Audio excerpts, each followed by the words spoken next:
Everyone, this is Daryl. In this video, I'm going to talk about some of the causes for family tree negativity. And what do you do?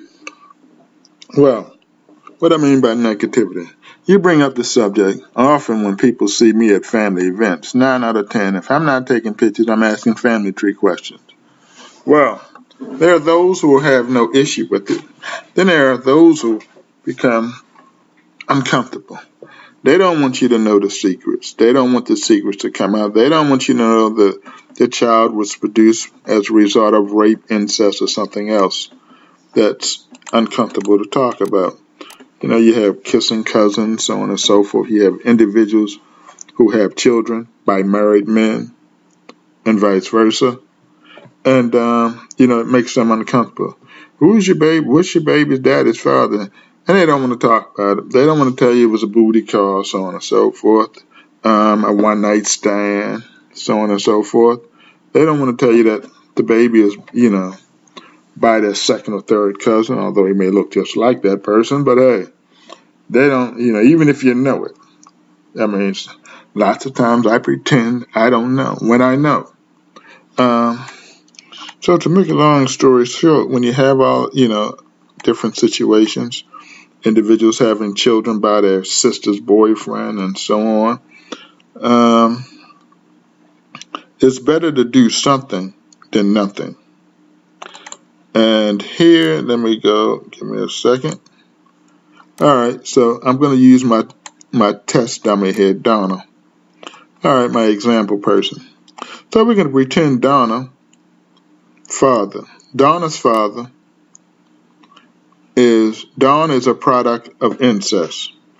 Well, because Donna doesn't want you to know that her child's father is her father as well, we use the question marks. Later in life, maybe Donna will come to terms with it and put that information in. Or let's use this scenario. Donna's father is a married man.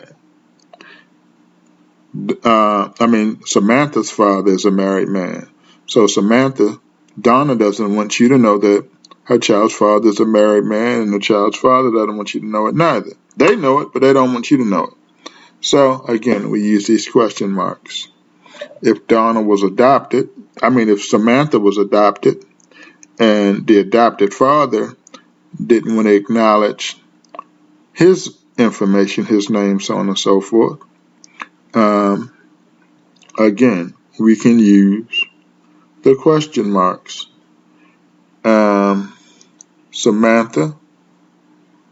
Donna hates Samantha's father because he was a deadbeat dad, sperm donor, so on and so forth. Well, if she's persistent, I don't want him on the tree at all, blah, blah. Well, we can again do this. Where is it at? Ancestors. Those question marks are good for two reasons.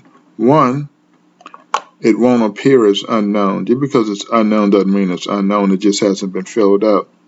So in this case, it's just a question mark. Let me go back to the family view. Two, if you don't start doing anything, you won't start nothing.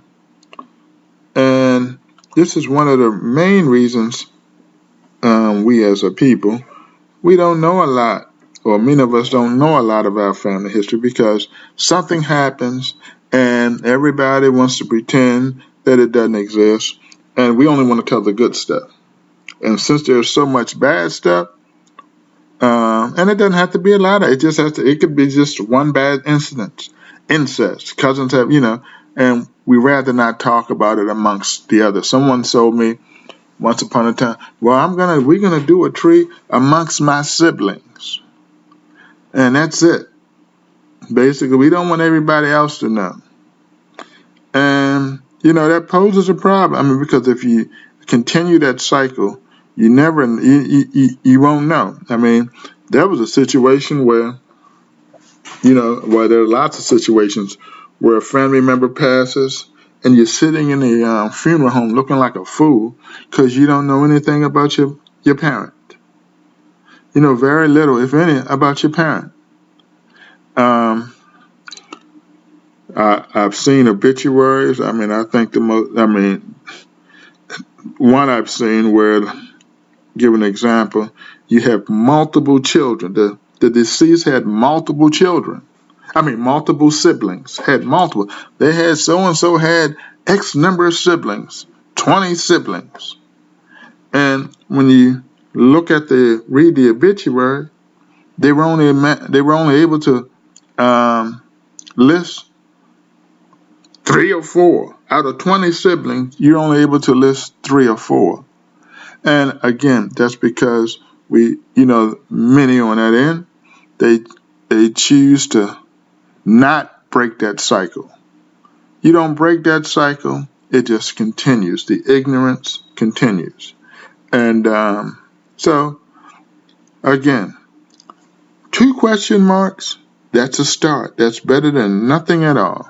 2 sets of question marks, So if you run into a situation, look, you tell them, you don't want the father on there, you're the deadbeat, so on and so forth.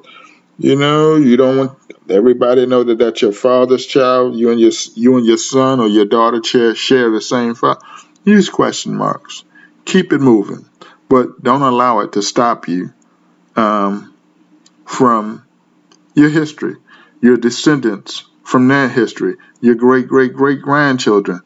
Don't let it stop you from their history, so on and so forth, because then 3, 4, 5, 6 generations from now, it's still affecting. The negativity is still affecting your children, and you don't want that. So basically, that's it.